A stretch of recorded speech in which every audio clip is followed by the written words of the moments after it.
इनके जो पुत्र हुए उनका नाम पड़ा प्रद्युम्न। और महाराज प्रद्युम्न शिव जी के आश्रम में गलती से चले गए तो महाराज वो स्त्री बन गए और उन्होंने अंत में अपने देह का त्याग कर दिया। वैशुष्ट मनु बड़ी चिंता में रहने लगे। उनके 10 पुत्र थे, उनमें एक पुत्र का नाम है सरयाति। और महाराज सरयाति नाम का जो पुत्र है उनके यहाँ एक परम सुंदरी कन्या ने जन्म लिया, उसका नाम पड़ा सुकन्या। एक दिन क्या हुआ, राजा अपनी सेना को लेकर के वन में गए और महाराज वहां वन में ही च्यवन नाम के ऋषि तपस्या कर रहे थे। च्यवन नाम के ऋषि वन में बैठे तप कर रहे थे, पूरे शरीर में दीमक लग चुका था और सुकन्या ने कौतूहलवश उनकी आंखें चमक रही थी तो एक महाराज कोई कांटा उठाया और दोनों आंखों को भेद दिया, रक्त निकलने लगा।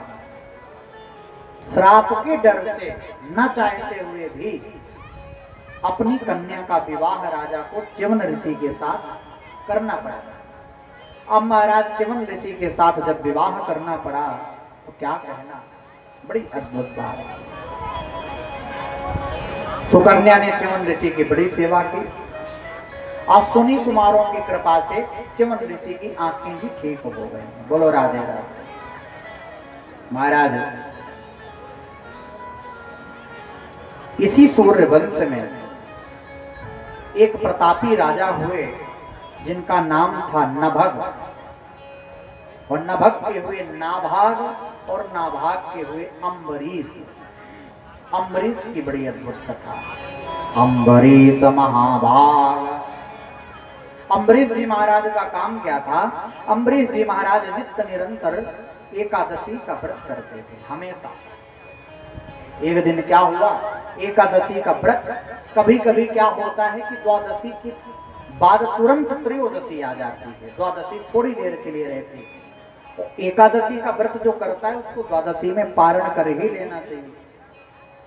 अम्बरीश जी व्रत रहे, द्वादशी वाले दिन दुर्वासा ऋषि उनके यहाँ पहुंच गए। दुर्वासा ऋषि को निमंत्रण दे दिया, आइए भोजन करें। दुर्वासा ऋषि स्नान करने चले गए। स्नान करके आने में देर हो गई, त्रयोदशी लगने वाली थी। तो अम्बरीश जी ने भगवान का चरणामृत लिया और भगवान का चरणामृत लेकर के पान कर लिया। दुर्वासा ऋषि क्रोधित हो गए, कृत्या प्रकट कर दी। अब अम्बरीश को कृत्या मारने के लिए दौड़ी तो भगवान का चक्र सुदर्शन कृत्या को मार करके भस्म करके दुर्वासा ऋषि को मारने के लिए दौड़ पड़ा। दुर्वासा ऋषि चारों तरफ गए, हर जगह जाकर के गए, लेकिन कोई नहीं रखा। भगवान के पास गए, बोले आप तो हमारी रक्षा करो। भगवान ने भी कहा कि मैं भी आपकी रक्षा नहीं कर सकता। क्यों? अहम भक्त पराधीनम हे स्वतंत्र इव द्विजः साधुभिर्ग्रस्त हृदयो भक्तैर्भक्त जन प्रियः। हे दुर्वासा ऋषि, हम भी भक्त के अधीन हैं और हम भक्त के अधीन होकर के ही कोई काम करते हैं। जो अपराध भगत कर जो अपराध जो अपराध भगत कर जो अपराध भगत कर राम रोष पावक हो जरई राम रोष पावक हो जरई राम रोष याद रखना, भगवान का कहना है कि जो भक्तों का अपराध करता है मैं उसे कभी क्षमा नहीं करता। मेरा अपराध करने वाला है तो उसको क्षमा कर दूंगा, लेकिन भक्तों के अपराध को क्षमा नहीं करता। दुर्वासा ऋषि अम्बरीश के पास आए और दुर्वासा ऋषि अम्बरीश के पास आकर के कहते हैं कि हमारे प्राणों की रक्षा करो। प्रार्थना किया अम्बरीश जी ने, चक्र दर्शन से चक्र शांत हो गया। दुर्वासा ऋषि को प्रणाम किया, भगवान क्षमा करना, भोजन कराया, दक्षिणा दी, आनंदित हो गए। महाराज बड़ी अद्भुत बात है, सूर्य वंश में बिना यज्ञ के पुत्र नहीं होते थे और चंद्र वंश में बिना झगड़े के विवाह नहीं होते थे। बड़ी अद्भुत बात। इसी वंश में एक इवस्वान नाम के राजा हुए और महाराज इवस्वान नाम के राजा ने यज्ञ किया। वशिष्ठ देव ने उनको अभिमंत्रित करके जल दिया और कहा जाओ इसको अपनी पत्नी को पिला दो। और महाराज जब पत्नी जल पीती तो पुत्र होता। रात्रि में राजा को प्यास लगी और महाराज वह सारा जल स्वयं राजा पी गए। गुरु वशिष्ठ देव ने ध्यान लगा करके देखा, बोले राजा ये तो सब गड़बड़ हो गया, अब तो पुत्र आपके ही हो। महाराज राजा के मन में बड़ी चिंता, राजा के पेट को चीर करके बालक को बाहर निकाला। चिंता हुई कि ये दुग्ध पान कैसे करे। इंद्र ने आकर के अपनी तर्जनी उंगली मुख में दी, जिससे दुग्ध पान किया और इस बालक का नाम पड़ा मानधाता। क्या पड़ा? मानधाता। और महाराज इसी वंश में आगे चल के मुचकुंद हुए, जो बड़े तपस्वी हुए, भगवान के परम भक्त भगवान श्री कृष्ण ने मुक्ति दिलाई। आगे जाकर त्रिवंदन हुए, त्रिशंकु हुए, महाराजा हरिश्चंद्र हुए, जिन्होंने सत्य का पालन करके अपने जीवन का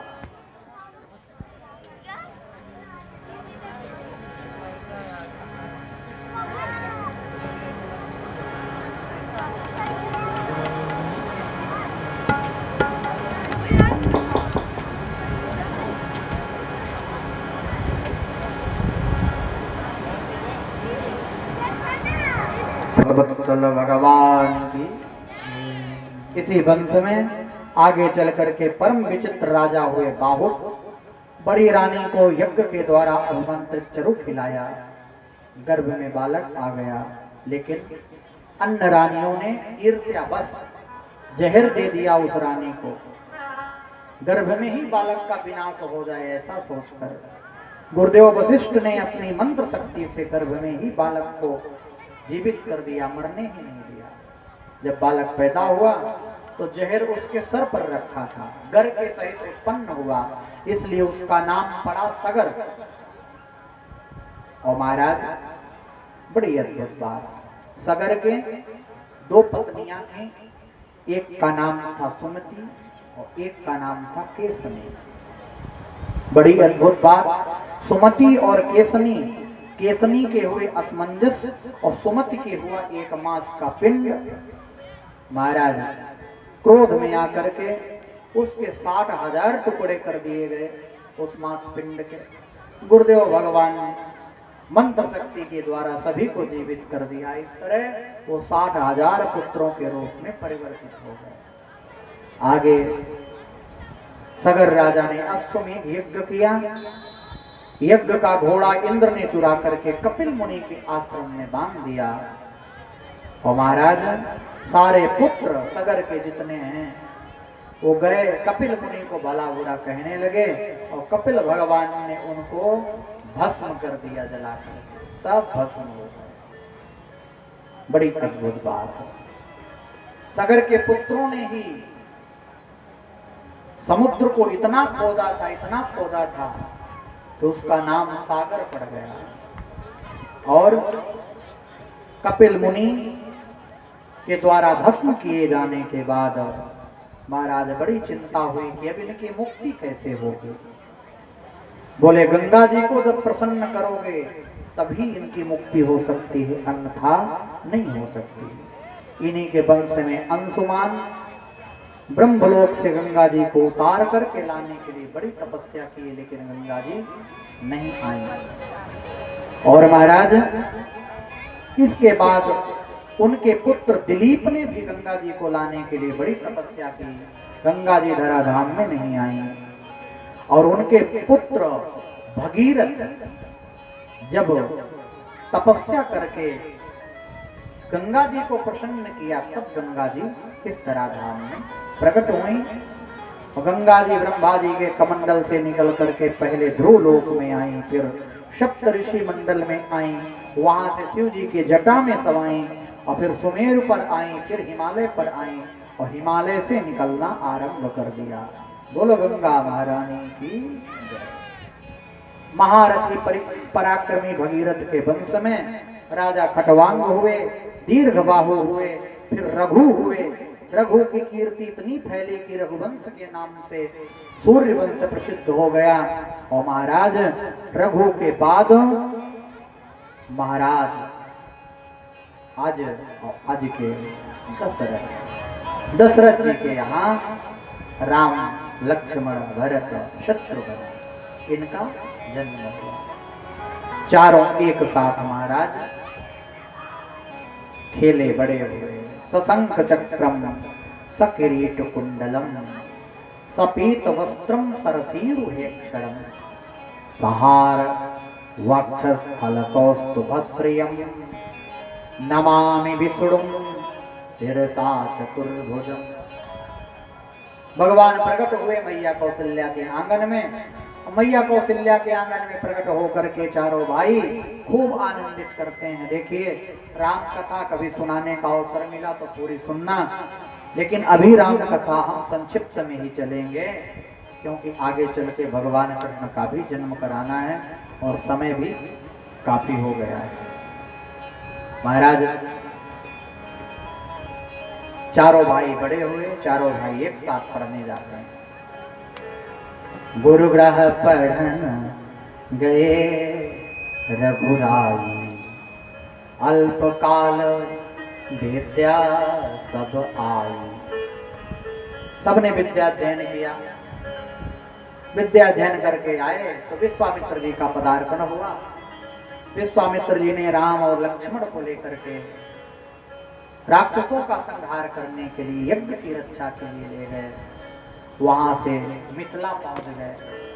मिथिला में महाराज जनकपुर धाम में सुंदर धनुष यज्ञ का आयोजन हुआ, जिसमें राम जी ने धनुष तोड़ करके मैया जानकी के साथ विवाह किया। चारों भाइयों का विवाह वहीं पर हुआ। और महाराज चारों भाइयों के विवाह के बाद भगवान अयोध्या आए। और अयोध्या में आने के बाद मैया कैकेयी के द्वारा वरदान मांगे जाने से भगवान वन को चले गए। वन में जाने के बाद सीता हरण हुआ, राक्षसों का वध हुआ, रावण का वध करके परमात्मा वापस अयोध्या में आए और अयोध्या के राजा बन गए। बोलो राजा रामचंद्र भगवान की। आचार्य सुखदेव परीक्षित को राम कथा बड़ी संक्षिप्त में सुनाते हैं और संक्षिप्त में सुना करके महाराज कृष्ण कथा का वर्णन कर देते हैं। परीक्षित कहते हैं जो आनंद की अनुभूति राम कथा में हुई प्रभु, वो तो बड़ा अद्भुत है। आचार्य सुखदेव कहते हैं राजन, भगवान राम का चरित्र इतना पवित्र है कि एक एक पहलू जीवन में उतारने और जीने के योग्य है। इसलिए ये राम कथा कोई साधारण कथा नहीं। आचार्य सुखदेव अब चंद्र वंश का निरूपण करते हैं। बड़ा अद्भुत वंश है। चंद्र वंश में नारायण के पुत्र हुए ब्रह्मा, ब्रह्मा के पुत्र हुए अत्रि, और महाराज अत्रि के पुत्र हुए श्रीमान चंद्रमा, और चंद्रमा से ही चंद्र वंश का निरूपण हुआ। इसके बाद चंद्रमा के हुए बुध, बुध के हुए पुरुरवा, और महाराज पुरुरवा के वंश में 6 पुत्र हुए, आयु, सुतायु, सत्यायु, रय, विजय और जय। इन्हीं चंद्रवंश में एक परम तेजस्वी पुत्र हुआ जिनका नाम पड़ा गाधी। और गाधी चंद्रवंशी राजा थे, बड़े तपस्वी ऋषि थे, परंतु गाधी के घर में पुत्र नहीं था, एक पुत्री थी जिसका नाम था सत्यवती। और महाराज सत्यवती पुत्री का विवाह कहां करें ये सोचते रहे। ऋचिक नाम के एक ऋषि आए, इच्छा न होते हुए भी गाधी ने अपनी पुत्री का विवाह ऋचिक के साथ कर दिया, क्योंकि वे 1000 श्याम वर्ण के घोड़े जो पारितोषिक में देने पड़ते थे वो उन्हें नहीं देने पड़े। और महाराज अब ऋचिक मुनि के यहाँ बेटी चली गई। गाधी रोते हैं, क्या करूं, मेरी पुत्री पराये घर चली गई। बड़ी अद्भुत बात याद रखना, गाधी के हृदय में यही चिंता है। गाधी बोले मेरे एक ही पुत्री थी और वो भी ब्याह करके चली गई, अब मेरा कौन है। मेरे दामाद बड़े विद्वान हैं, अपनी पत्नी से कहते हैं देवी मेरे दामाद बड़े विद्वान हैं, शास्त्रों में बड़े निपुण हैं, क्या तुम दामाद से प्रार्थना नहीं कर सकती कि कोई औषधि दे दे जिससे हमें भी पुत्र हो जाए। और महाराज बड़ी अद्भुत बात है, ऋचिक मुनि ने 2 प्रकार की औषधि बनाई, एक अपनी पत्नी के लिए और एक गाधी की पत्नी के लिए, अपने सासू मां के लिए। बड़ी अद्भुत बात, एक औषधि चरु युक्त सासू जी और एक औषधि पत्नी। और यहाँ गड़बड़ क्या हुआ, सासू जी वाली औषधि पत्नी ने खा ली और पत्नी वाली औषधि सासू जी ने खा ली। अब महाराज बड़ी अद्भुत बात हुई, अदला बदली के कारण तो सासू जी के जो पुत्र हुआ वो क्षत्रिय होने पर भी ब्राह्मण हो गया, जिसका नाम पड़ा विश्वामित्र। विश्वस्य आशमन्तात मित्रः विश्वामित्रः। महाराज ऋचिक मुनि के यहाँ जो पुत्र हुआ उसका नाम पड़ा जमदग्नि। और जमदग्नि को कौन नहीं जानता। ऋषि जमदग्नि की पत्नी का नाम है रेणुका। उन्होंने 4 पुत्रों को जन्म दिया और उन 4 पुत्रों में सबसे छोटे परशुराम जी आए। परशुराम ने अपने पिता की आज्ञा मान करके माता का ही सिर काट दिया। फिर प्रार्थना की पिताजी से, तो पिताजी ने फिर से माता को जीवित कर दिया। महाराज इसी तरह जमदग्नि के चरित्र का वर्णन करते हुए आचार्य शुभदेव कहते हैं राजन, इसी वंश में एक बड़े अद्भुत राजा हुए। गाधी के जो पुत्र हैं विश्वामित्र, उनके 100 पुत्र हैं। विश्वामित्र के 100 पुत्र हैं। और इसी वंश में आगे चल करके राजा हुए जिनका नाम पड़ा नहुस। और नहुस के बाद हुए 6 पुत्र, ययाति, यति, संयाति, आयति, वियति और कृति। इनमें ययाति नाम के जो दूसरे नंबर के पुत्र हैं, उन्हीं ययाति का विवाह देवयानी के साथ हुआ, जो शुक्राचार्य जी की पुत्री। और शुक्राचार्य जी की पुत्री देवयानी के साथ विवाह हुआ। देवयानी के गर्भ से एक बालक जन्म लिया जिसे हम कहते हैं यदु। क्या कहते हैं? यदु। और यदु के वंश में ही मेरे गोविंद का प्राकट्य हुआ, इसी से नाम पड़ा यदुवंश। बोलो राधे राधे। राजा ने कहा महाराज देवयानी तो ब्राह्मण पुत्री है, राजा ययाति क्षत्रिय हैं, फिर इनका विवाह कैसे संबंध हुआ बताओ। सुखदेव जी बोले देवयानी अपनी सहेली के साथ गई थी जल में विहार करने, और जो सहेली राजकुमारी शर्मिष्ठा है उसने जल्दी में भूल से देवयानी के वस्त्र पहन लिए। और महाराज देवयानी ने उनका बुरा भला कहा तो शर्मिष्ठा ने देवयानी को कुएं में डाल दिया, कूप में डाल दिया। मृगया के लिए निकला राजा ययाति, उधर से गुजरा तो कुएं से चीख पुकार सुनकर देवयानी को निकाला और गंधर्व विधि से देवयानी के साथ विवाह कर लिया। क्योंकि शर्मिष्ठा राजकुमारी ने देवयानी को कूप में डाला था, इसलिए शर्मिष्ठा को दंड भी इसी कारण दिया गया।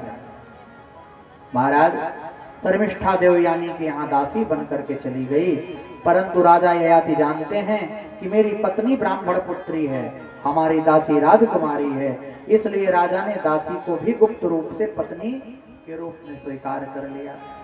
यदुम चतुर्वशुम चैव देवयानी व्यजायत रिहुं चानु च पुरों च शर्मिष्ठा वर्ष पर्वणि। देवयानी के 2 पुत्र हुए, यदु और तुर्वसु। और महाराज, दासी के 3 पुत्र हुए, द्रिहु, अनु और पुरु। शुक्राचार्य जी को अच्छा नहीं लगा। शुक्राचार्य जी ने कहा, तुमने मेरी बेटी के साथ छल किया, जाओ मैं तुम्हें श्राप देता हूं कि तुम बूढ़े हो जाओ। राजा ययाति ने कहा, इससे कष्ट तो आपकी पुत्री को ही होगा। तब जाकर के कहा कि तुम अपने एक पुत्र की युवावस्था लेकर के तुम कामोपभोग कर सकते हो। अब महाराज ययाति महाराज बड़े चिंतित हुए।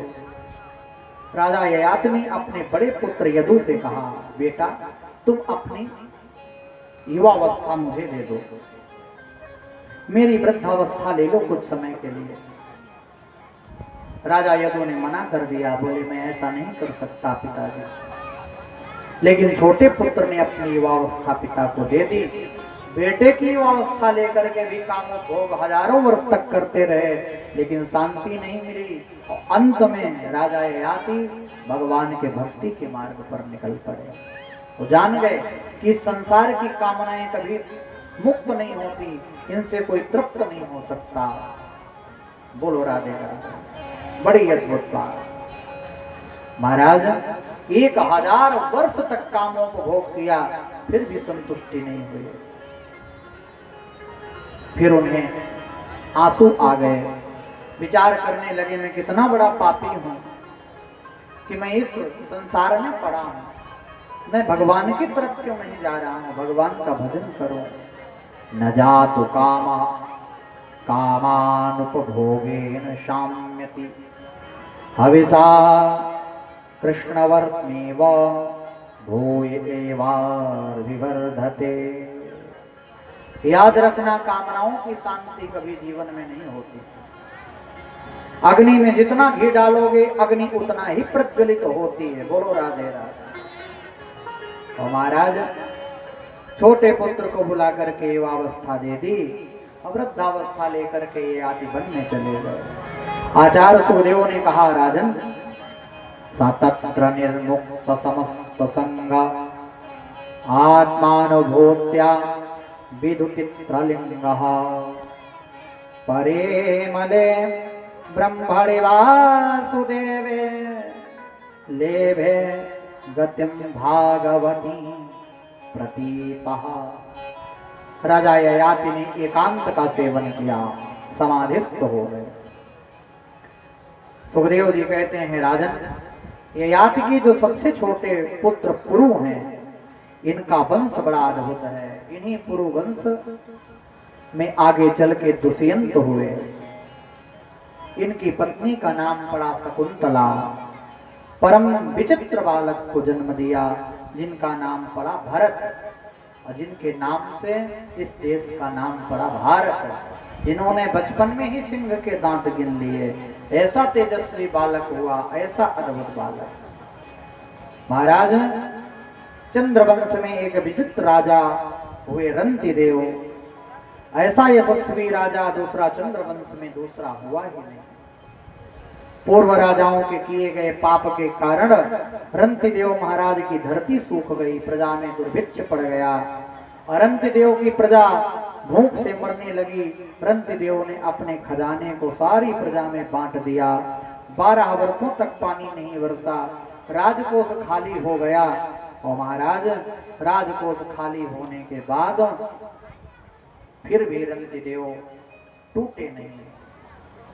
एक दिन 250 ग्राम चावल बचे उनके भंडार गृह में। रंतिदेव ने अपनी पत्नी से कहा, इन्हीं को बनाओ, बनाकर भोग लगाओ। जैसे चावल पकाकर प्रभु का भोग लगाने बैठे, एक ब्राह्मण द्वार पर आकर बोला, बहुत दिनों से भूखा हूँ। चावल उसको दे दिया। पानी पीने लगे तो एक चांडाल आ गया कुत्तों को लेकर के, बोले प्यास लगी है, पानी पिला दिया। अब महाराज रंतिदेव के पास कुछ नहीं बचा।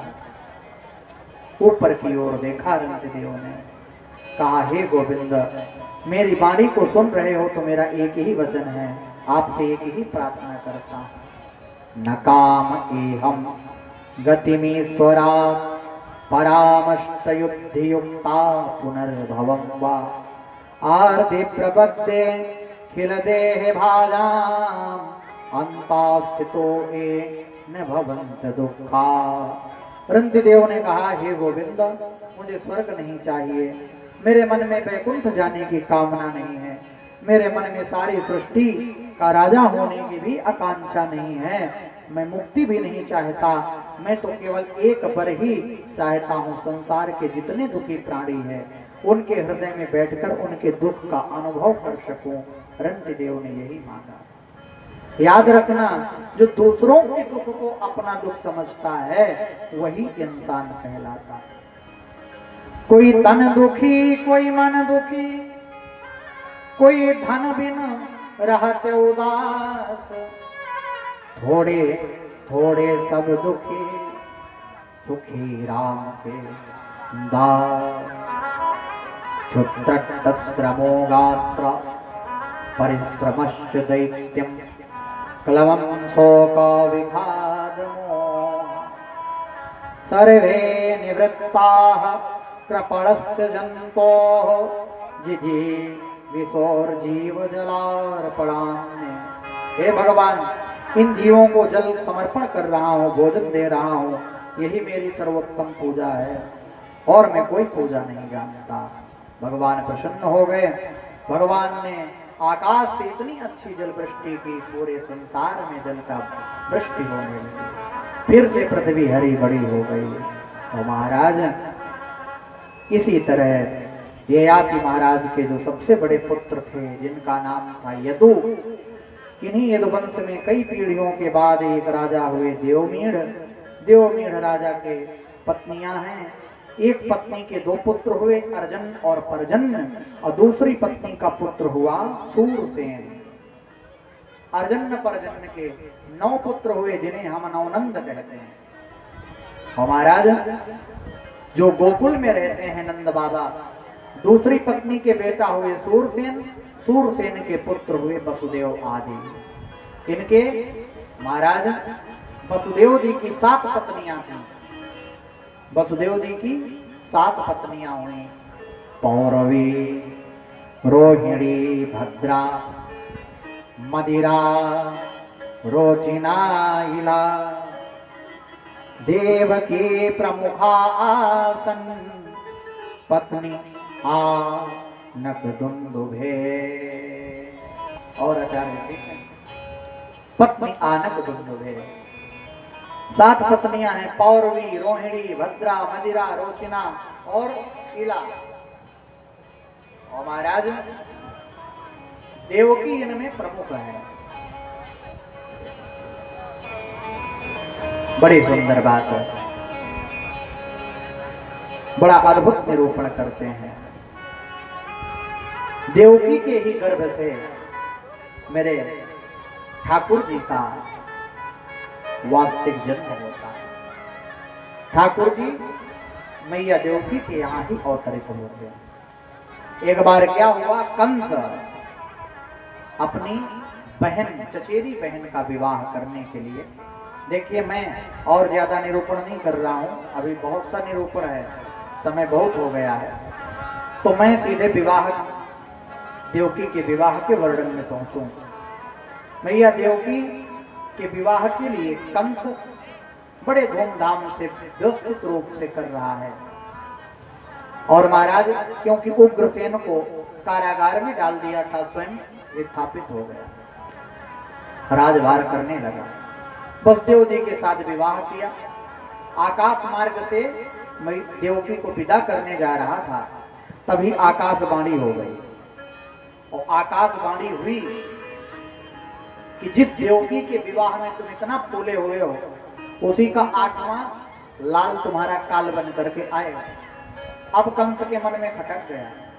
कंस ने रथ उतार करके देवकी के केस पकड़ करके जमीन पर खींच करके कहा, बड़ी अद्भुत बात कि यदि मैं देवकी का ही सर्वनाश कर दूंगा, देवकी को भी नष्ट कर दूंगा, तो पुत्र कहां से होगा। देवकी को मारने के लिए दौड़ा। वसुदेव जी ने तलवार पकड़ ली। कहा, राजन एक बात बताओ, तुम्हें देवकी से दिक्कत है कि देवकी के पुत्र से? बोले, मुझे देवकी से दिक्कत नहीं है, देवकी के पुत्र से। बोले, मैं वचन देता हूं 8वां पुत्र जैसे ही पैदा होगा मैं तुम्हें दे जाऊंगा। ठीक है, छोड़ दिया।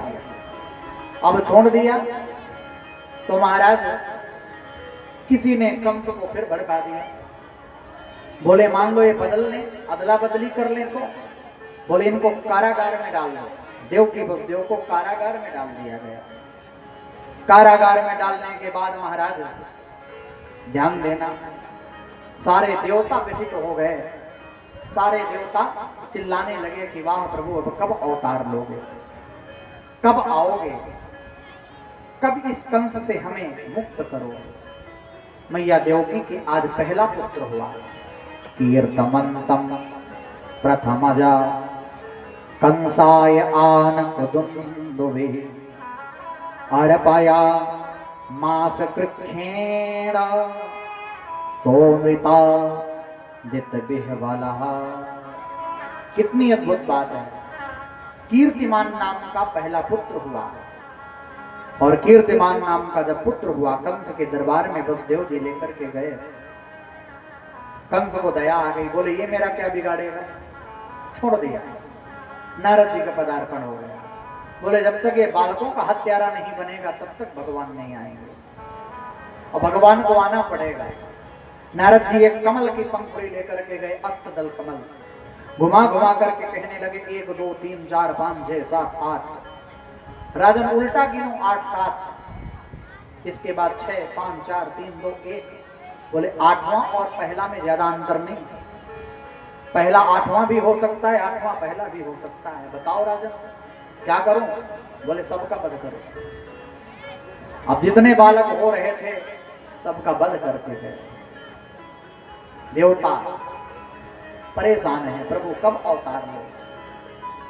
6 पुत्रों का वध कर दिया। 7वें में बलराम जी आए देवकी जी के गर्भ में। भगवान ने अपनी योग माया से मैया देवकी के गर्भ से संकर्षण के द्वारा मैया रोहिणी के गर्भ में बलराम जी को स्थापित कर दिया। अब बलराम जी तो चले गए, कंस को पता चला देवकी का 7वां गर्भ नष्ट हो गया। 8वें गर्भ में योग माया को आदेश दिया भगवान ने कि जाओ गोकुल में नंद भवन में तुम जन्म लेना। योग माया नंद भवन में पधारी, और 8वें पुत्र की इच्छा में कंस भी बैठा है, और 8वें पुत्र की इच्छा में आप भी सब लोग बैठे हो कि कब आए भगवान और कब हम घर को जाएं। देखिए, इसीलिए बहुत से प्रसंग को हमें छोड़कर आगे बढ़ना पड़ता है। यदि समय पर्याप्त हो तो कहने में कोई दिक्कत नहीं, आप हमसे महीने भर कथा करवाओ। परमात्मा की ऐसी कृपा है कि प्रसंग चलते ही रहते हैं। और आपके चंदुरा ग्राम में लक्ष्मी नारायण मंदिर है, यही बागा चंदुरा, वहां 1 महीने के मास पारायण में भागवत की कथा, 1 महीने की भागवत कथा की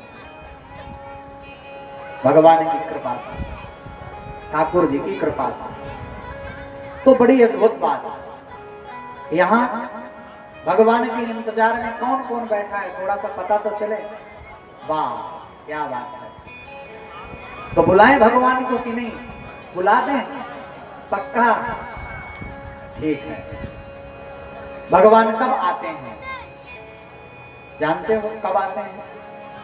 बाबा ने बड़ी अद्भुत बात है,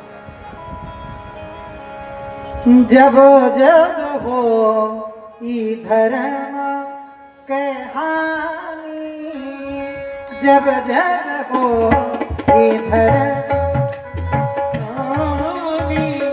जब जब हो धर्म की हानि, जब जब होई धर्म के हानि जब जब होई धर्म के हानि, बाढ़हि असुर अधम अभिमानी बाढ़हि असुर अधम अभिमानी। याद रखना, जब जब धर्म की हानि होती है, असुरों का अत्याचार बढ़ता है, तब तब भगवान क्या करते हैं? तब तब प्रभु धरि विवेक शरीरा तब तब प्रभु धरि विवेक शरीरा, तब तब प्रभु धरि विवेक शरीरा तब तब प्रभु धरि विवेक शरीरा, तब तब प्रभु धरि विविध शरीरा तब तब प्रभु धरि विविध शरीरा, हरि कृपा निधि सज्जन पीरा हरि कृपा निधि सज्जन पीरा। सब लोग इंतजार कर रहे हैं इसका, भगवान के आने का स्वागत करते हैं। स्वागतम कृष्ण शरणागत कृष्ण ओ स्वागतम कृष्ण शरणागतम कृष्ण। बड़े भाव से बोलना, भगवान का स्वागत करिए। स्वागतम कृष्ण शरणागतम कृष्ण स्वागतम कृष्ण शरणागतम कृष्ण। सत्यव्रतम सत्यपरम त्रिसत्यम सत्यस्योनिं निहितं च सत्य सत्यस्य सतभृत सत्यास्य नेत्रं सत्यात्मकं त्वां शरणं प्रपन्ना सत्यात्मकं त्वां शरणं प्रपन्ना। स्वागतं कृष्ण शरणागत कृष्ण स्वागतम कृष्ण शरणागतम कृष्ण। सारे देवता प्रार्थना करते हैं भगवान से, और भगवान कहाँ प्रकट होते हैं? मैया देवकी के गर्भगृह में। ऐसा गर्भगृह में प्रकट हुए कैसे? तम अद्भुतम बालक अम्बुजेक्षरम। भगवान कैसे हुए? अद्भुतम, अद्भुत बालक। तम अद्भुतम बालक अम्बुजेक्षरम चतुर्भुजम शंख गदार युधायुधम। अपने आयुधों के सहित शंख चक्र गदा पद्म चतुर्भुज रूप में भगवान आए। श्रीवत्स लक्ष्मण गल शोभिकौस्तुभम पीतांबरम सांद्रपयोद सौभगम। चतुर्भुज रूप में भगवान मैया देवकी के यहाँ प्रकट हो गए। कब? भादों के महीने में रात्रि के 12 बजे रोहिणी नक्षत्र में भगवान आए, सारे पहरेदार रात्रि में सो रहे हैं, कोई नहीं जग रहा है। और भगवान कहते हैं मैया एक काम करो, मुझे यहाँ ना रखो, नंद भवन में छोड़ करके आओ, और वहां कोई कन्या होगी उसको ले आना यहाँ। बस देव जी गए, बेड़ी खुल गई अपने आप, और भगवान को लेकर के नंद भवन में पधार दिए। वहां से ले आए, यहाँ की यहाँ छोड़ो।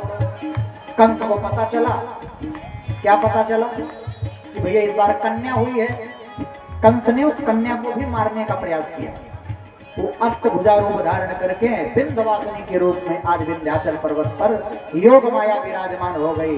बोलो विंध्यवासिनी मैया की जय हो। इधर नंद भवन में बड़ी अद्भुत लीला चल रही है। गोकुल में आ जाओ, मथुरा को छोड़ो। अब गोकुल में नंद बाबा बैठे हैं, बूढ़े हो गए, और कहते हैं अबे तो भयो ना है, आगे को पतो ना है, अबे तो भयो ना है, आगे को पतो ना है। नंदा सुनंदा सब आ गई। अच्छा, भाभी के पुत्र होना होता है तो ननंद पहले पहुंचती है, खूब दान दहेज मिलेगा, पहुंचती है कि नहीं? और फिर मिले चाहे कुछ ना, बोलो राधे राधे, लेकिन बड़ी खुशी रहती है। नंदा सुनंदा बार बार जाती है, देखती हैं कि देखो पुत्र हुआ, पुत्री वो आता होगा, वो आता, वो आता होगा, वो आता होगा। कौन आता होगा? भगवान। जिसका इंतजार था, जिसका इंतजार था, दिल बेकरार था, जिसका इंतजार था, दिल बेकरार था, वो श्याम आ गए, वो श्याम आ गए, वो श्याम आ गए, वो श्याम आ गए। वो जिसका इंतजार था, दिल बेकरार था, जिसका इंतजार था, दिल बेकरार था, वो श्याम आ गए, वो श्याम आ गए, वो श्याम आ गए, वो श्याम आ गए।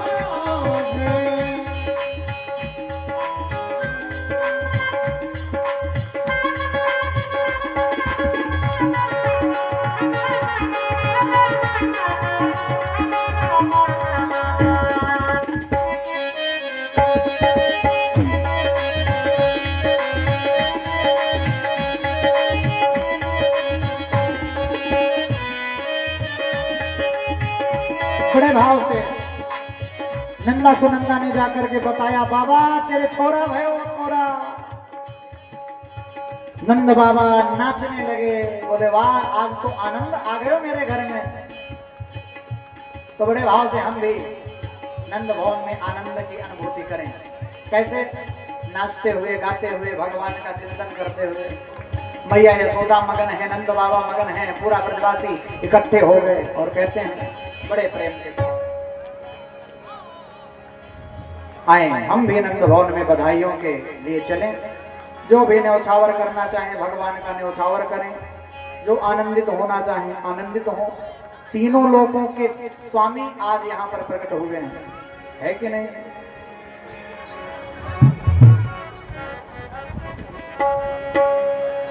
नंद के आनंद भयो, जय कन्हैया लाल की,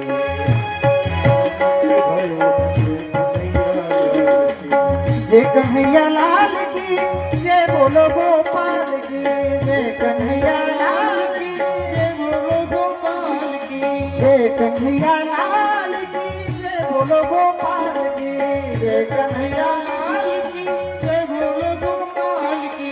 नंद के आनंद भयो, जय कन्हैया लाल की, नंद के आनंद भयो, जय कन्हैया लाल की। नंद के आनंद भयो, नंद के आनंद भयो, जय कन्हैया लाल की, जय बोलो गोपाल की, जय कन्हैया लाल की, जय बोलो गोपाल की। ओ जय कन्हैया लाल की, जय बोलो गोपाल की, जय कन्हैया लाल की, जय बोलो गोपाल की। नंद के आनंद भयो, जय कन्हैया लाल की, नंद के आनंद भयो, जय कन्हैया लाल की। ओ नंद के आनंद भयो जे कन्हैया लाल की बधाई हो बोलो नंद के लाला की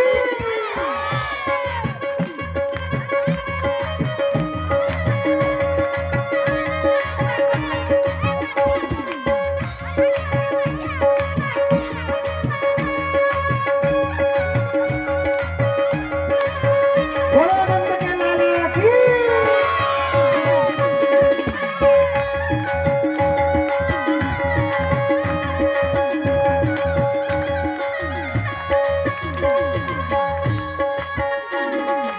बधाई हो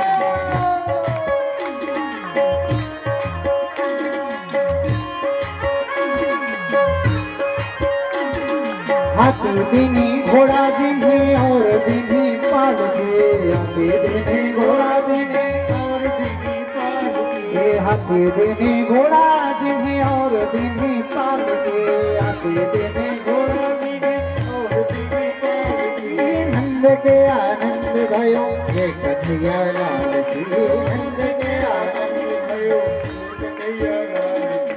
ये कन्हैया लाल की जय बोलो गोपाल की जय कन्हैया लाल की जय बोलो गोपाल की नंद के आनंद भयो जय कन्हैया लाल की नंद के आनंद भयो जय कन्हैया लाल की बधाई हो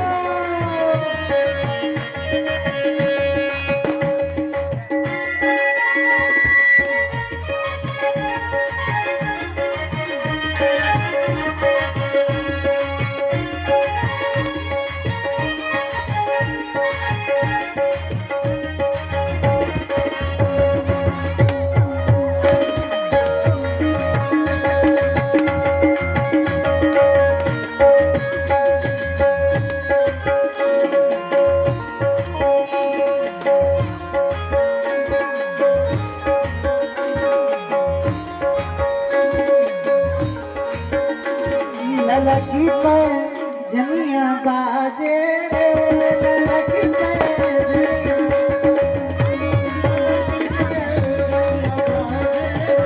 ललकी पे जनिया बाजे रे ललकी पे जनिया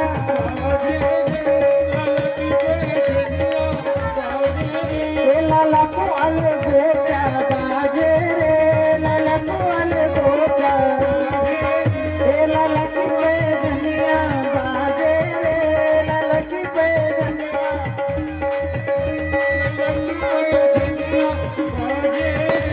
बधाई हो बड़े भाव से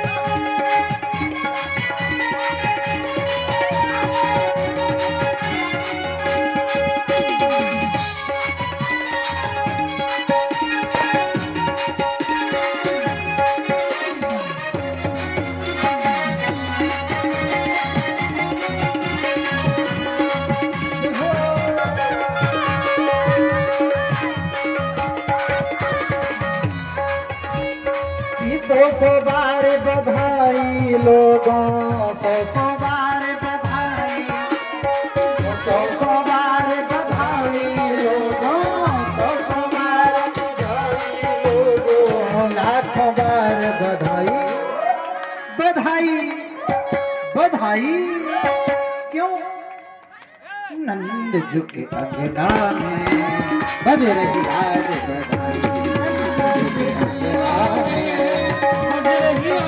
नंद झुके अंगना में बज रही आज बधाई नंद झुके बधाई हो बधाई बधाई हो बधाई हो बधाई बधाई हो नंद झुके अंगना में बज रही आज बधाई नंद झुके बधाई हो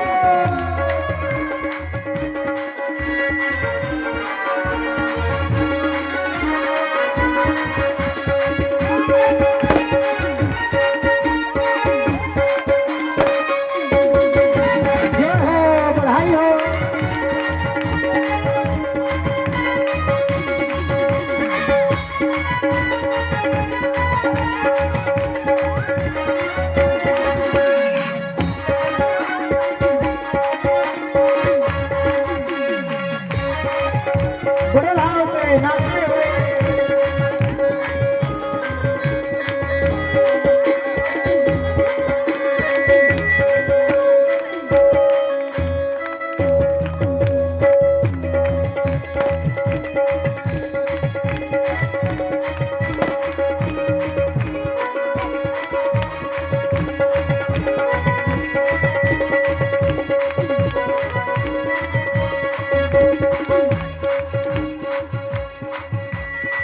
चमत्कार सा हो गया लोगों, हो गई बात निराली। चमत्कार सा हो गया लोगों, हो गई बात निराली।